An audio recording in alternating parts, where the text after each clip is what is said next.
Hello students, welcome to fix guideline. मैं राजेश स्वामी। इस session के अंदर अध्ययन करेंगे राजस्थान माध्यमिक शिक्षा बोर्ड की पुस्तक 11 चित्रकला विषय अपन रिवीजन सेशन रखेंगे और आपके लिए बहुत मोस्ट इम्पोर्टेंट होने वाला है, क्योंकि आप किसी भी कंपटीशन की तैयारी कर रहे हैं या ड्राइंग से रिलेटेड, जैसे पीजीटी है, टीजीटी है या फर्स्ट ग्रेड है या स्कूल लेक्चरर है या फिर आप यूजीसी नेट जेआरएफ की तैयारी कर रहे हैं, तो आपके लिए सभी के लिए यह इम्पोर्टेंट रहेगी। और ये ऑथोटिक बुक है और इसको अपन रिवीजन करेंगे, ठीक है ना। तो आप कंटिन्यू अपनी क्लास में जुड़ते रहना है और कंप्लीटली आपको अपन इस जितने भी जो अध्याय हैं, इनके लेसन हैं, वो टोटल अपन रिवीजन करेंगे। और आप अपने एक पास में एक नोटबुक तैयार रखना, ताकि कोई जो मोस्ट इम्पोर्टेंट हो अलग से मैं आपको दिखाता रहूँ। सबसे पहले मैं आपको बात कर लेता हूँ कि इस जो हमारी जो बुक के अंदर कौन कौन से पॉइंट्स रहने वाले हैं या लेसन या अध्याय रहने वाले हैं, यूनिट रहने वाले हैं। तो इसको ले दे के 3 पार्ट में बांटा गया है। यानी खंड ए, जिसमें कला, कला का तत्व, सिद्धांत, माध्यम और तकनीकी, कला, शिक्षा और समाज, 1 नंबर खंड ए के अंदर। यानी खंड ब के अंदर भारतीय चित्रकला और खंड जो सी के अंदर या कह सकते हैं इकाई 3 के अंदर सिंधु घाटी मूर्ति शिल्प, बौद्ध, जैन और हिंदू मूर्ति शिल्प। ले दे के आपको ये तीनों जो पार्ट बांटे गए हैं वो मोस्ट इम्पोर्टेंट हैं, अपने सिलेबस में भी हैं। चाहे फर्स्ट ग्रेड स्कूल लेक्चरर की तैयारी कर रहे हैं, किसी भी आप कंपटीशन की तैयारी कर रहे हैं ड्राइंग से रिलेटेड, तो सब में ये इम्पोर्टेंट है। अपन पहला जो लेसन है इनको अपन रिवीजन करते हैं। तो पहला जो लेसन का जो नाम है कला और कला के विभिन्न स्वरूप, इसको अपन 3 पार्ट में बांटते हैं। यानी हमारी जो बुक है वो 3 पार्ट में बांटती हैं। पहला ए, यानी कला के अर्थ एवं परिभाषा अपने को पढ़ना है। यानी कला का अर्थ क्या है, इसमें परिभाषा क्या है और इसमें कला का वर्गीकरण भी बांटा गया है, यानी क्लासिफिकेशन, ठीक है ना। तो 3 चीज अपन ए पार्ट में पढ़ेंगे। और इसका जो बे पार्ट है, कला के विभिन्न स्वरूप पढ़ेंगे अपन, जिसमें आदिम कला है, लोक कला है, वित्तीय परंपरा है, लघु चित्रण परंपरा है या सामग्री एवं उपकरण है कला की, आधुनिक कला है। तो ये अपन इसकी बी पार्ट में अपन पोर्शन में पढ़ेंगे। और सी जो पोर्शन में पढ़ेंगे इसके, वो शिल्प और कला के प्राचीन जो ग्रंथ हैं, जिसमें चित्र सूत्रम है या फिर सम्रांगण सूत्रधार है या मान 16 सलास है। तो ये अपन जितने भी इम्पोर्टेंट जो ग्रंथ है वो अपन पढ़ेंगे। तो आप नोटबुक अपने पास में रखना और जो भी इम्पोर्टेंट चीजें मैं आपको दिखाता रहूंगा। तो देखिएगा, सबसे पहले अपन बात कर लेते हैं कला का अर्थ। कला का अर्थ यानी हमारी जो इस में क्या कहा गया है कि कला संस्कृति की सुंदरम अनुभूति है। जो संस्कृति जितनी उदार होती है, उसकी कला में उतना ही सूक्ष्म सौंदर्य सहज साकार होता है। उदारता की दृष्टि से प्राचीन भारतीय संस्कृति विश्व में श्रेष्ठ है। तो आगे देखना, अनादिकाल से भी कला की प्रति मानव के हृदय में संभावित आकर्षण रहा है। कला मानव जो आत्मा के बाह्य और आंतरिक संसार के प्रभाव की प्रक्रिया है, इसलिए वह आत्मा की अभिव्यक्ति है। ये हुआ हमारा कला का अर्थ।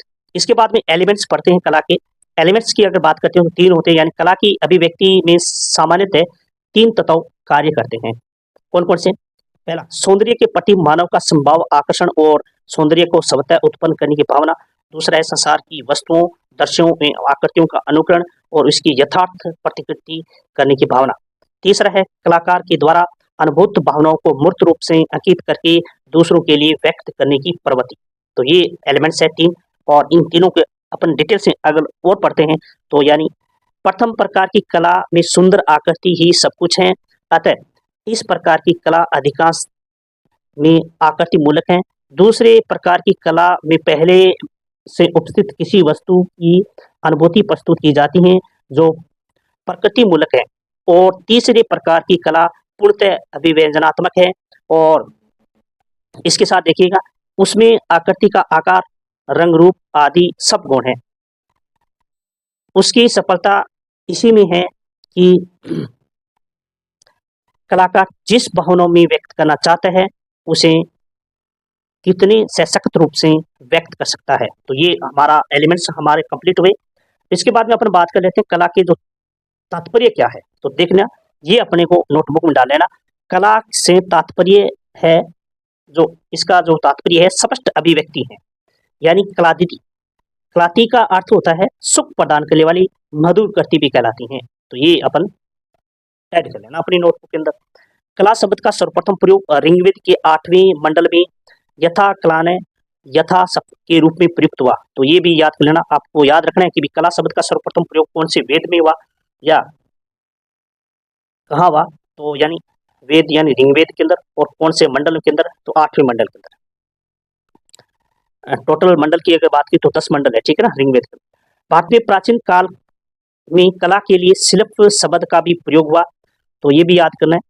और इसके साथ भट्ट मुनि ने अपने जो नाट्य शास्त्र जो पुस्तक है उसमें शिल्प और कला दोनों शब्दों का अलग अलग यूज किया है, ठीक है ना, और अलग अलग यूज किया है, जिसमें न तजानम न तची शिल्प न सा विद्या न साकला, ठीक है ना, तो साकला। आगे देखिए, भारतीय दर्शन में कला को सत्यम शिवम सुंदरम के रूप में माना है, तो ये याद करना है, ठीक है ना। तो दर्शन शास्त्र जो हमारे भारतीय के दर्शन है, इसमें जो अपन फिलोसफी है वो 6 ही है, ठीक है ना। हमारे जो भारत के अंदर जो दर्शन शास्त्र है वो 6 है, ठीक है ना। और 6 में इसमें जो कला को माना है वो सत्य शिवम सुंदरम के रूप में माना है। रविंद्रनाथ ठाकुर का मानना है कि जो सत्य है, जो सुंदर है, वो कल्याणकारी है, तो वही कला है। तो ये इनकी डेफिनेशन याद कर लेना भाई, रविंद्रनाथ ठाकुर की, ठीक है ना। गांधी जी ने क्या कहा भाई कला के बारे में, तो कला को आत्मा का ईश्वरीय संगीत कहा है। ये महात्मा गांधी जी की इनकी डेफिनेशन है, बहुत इंपॉर्टेंट है, याद कर लेना, ठीक है ना।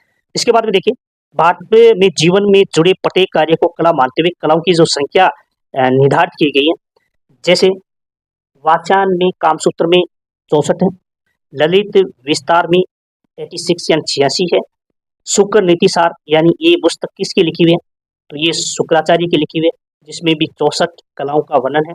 इसके बाद में प्रबंध कोश, ये भी राजशेखर यानी कश्मीर के एक संस्कृत के लेखक होते हैं, तो इसके द्वारा ये पुस्तक लिखी गई, ठीक है। राजशेखर यानी बेहतर प्रकार की कलाओं का वर्णन प्राप्त हुआ है, ठीक है ना। तो ये अपने को याद करना है, ठीक है। तो कामसूत्र में कितने 64, ललित विस्तार में कितने 86, शुक्र नीतिसार में कितने 64, प्रबंध कोश में कितने 75, और प्रबंध कोश के जो लेखक हैं वो राजशेखर हैं, तो वो लिख लेना, ठीक है। कला की अब बात करते हैं परिभाषा। कला कल्याण की जननी है। इस धरती पर मनुष्य की उद्वेला का इतिहास कला के ही हाथों में लिखा गया, और विश्वात्मा की सृजना शक्तियों के होने के कारण और दृष्टि के समस्त पदार्थों में कला का आधार है। कला अनंत रूपा है और प्रकृति की प्रत्येक रचना तथा जीवन के प्रत्येक क्रियाकलाप में कला दृष्टिगोचर होती है। यह जीवन का अनुपम और अमूल्य अंग है। कला के संबंध में समय समय पर विद्वानों ने अपने विचार दिए हैं, यथा यहाँ पे अपने को याद रखना नंदलाल बसु। तो नंदलाल बसु ने अपने कला के बारे में क्या कहा कि शब्दों में कला आनंद की अभिव्यक्ति है, ठीक है ना। तो ये कलाकार अपने मानस में जो आनंद अनुभव करता है उसी को अनुभव के लिए यह रचना करता है, ठीक है। आगे देखते हैं, तत्वत अपने व्यापक रूप से कला मानव की सृजनात्मक शक्ति का ही किसी भी मानसिक तथा शारीरिक उपयोगी या आनंदमय या दोनों से युक्त वस्तु के निर्माण के लिए किया गया कौशल युक्त उपक्रम है।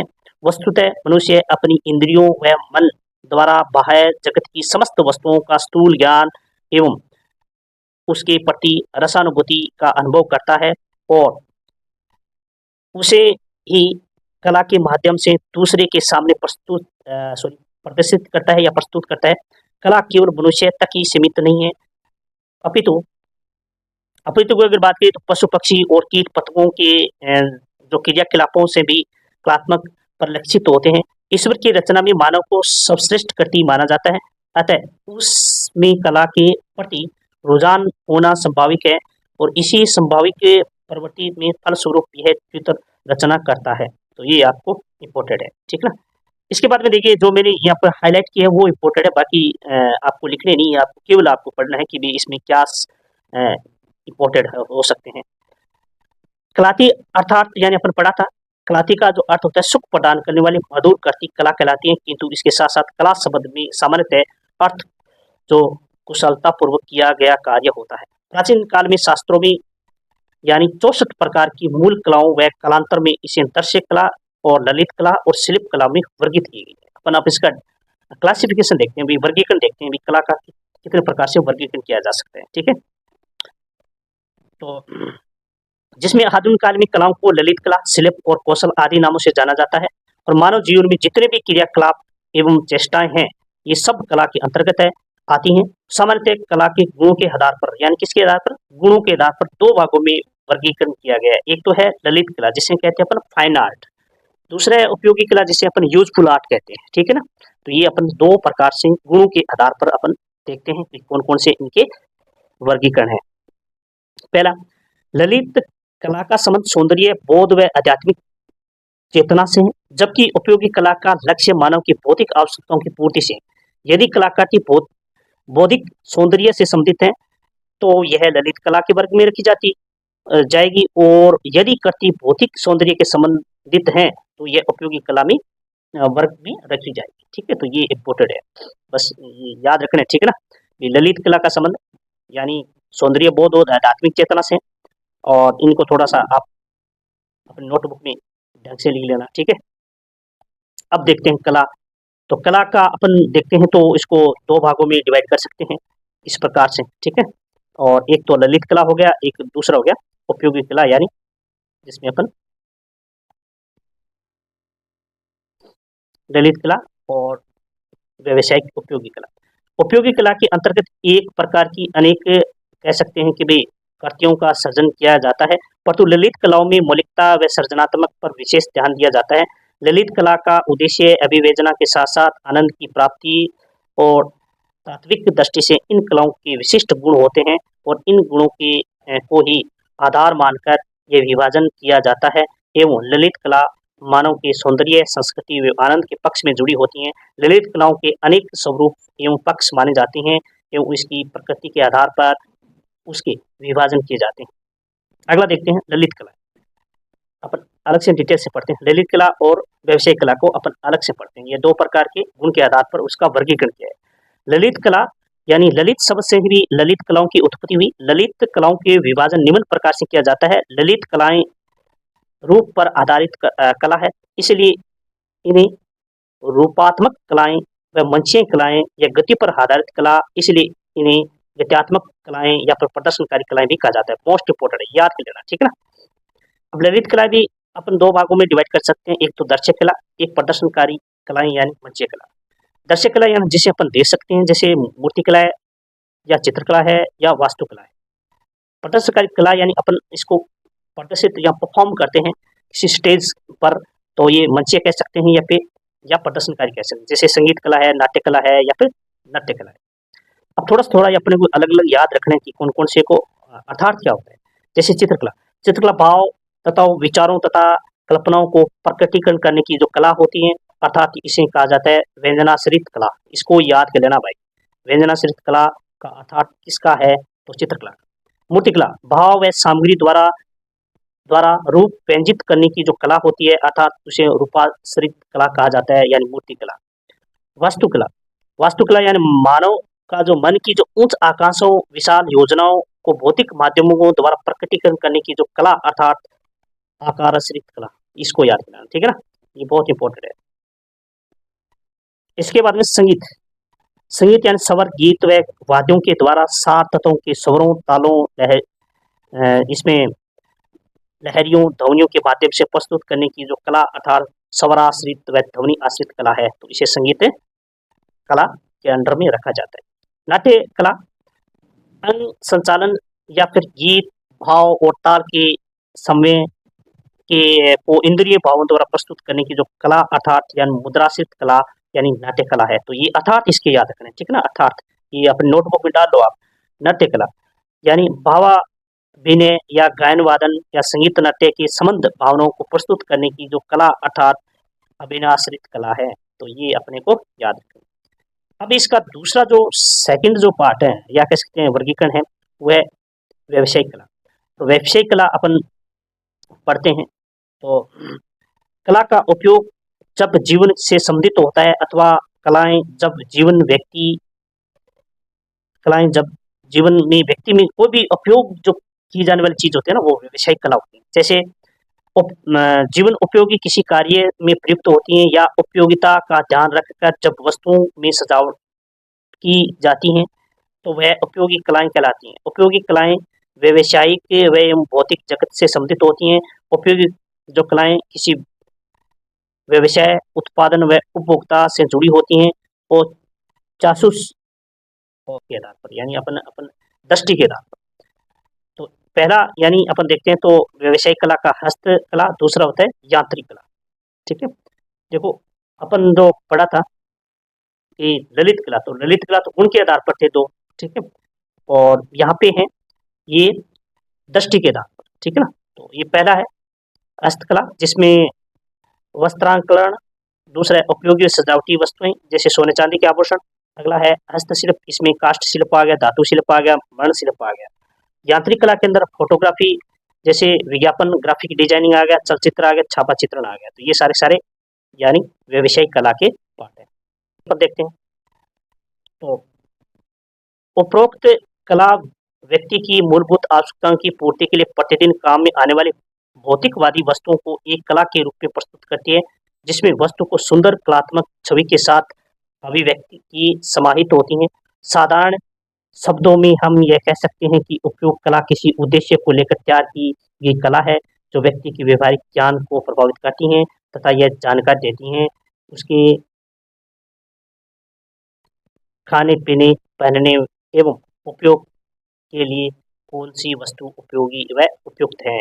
ये सारे सारे अपन इस सेशन में बस इतना ही रिवीजन करेंगे। यानी हमारा जो पहला जो लेसन है जिसका नाम है कला और कला के विभिन्न स्वरूप, जिसमें 3 पार्ट बटे हुए हैं। यानी पहला कला का अर्थ व परिभाषा और वर्गीकरण ये अपन पढ़ चुके हैं। अब इसका जो दूसरा जो पार्ट होगा वो कला के विभिन्न स्वरूप, जिसमें अपन अलग अलग चीज पढ़ेंगे जैसे आदिम कला, लोक कला, भित्ति परंपरा या लघु चित्रण परंपरा या सामग्री व उपकरण या आधुनिक कला। तो ये अपन अगले सेशन में अध्ययन करेंगे। तब तक के लिए धन्यवाद। Thank you.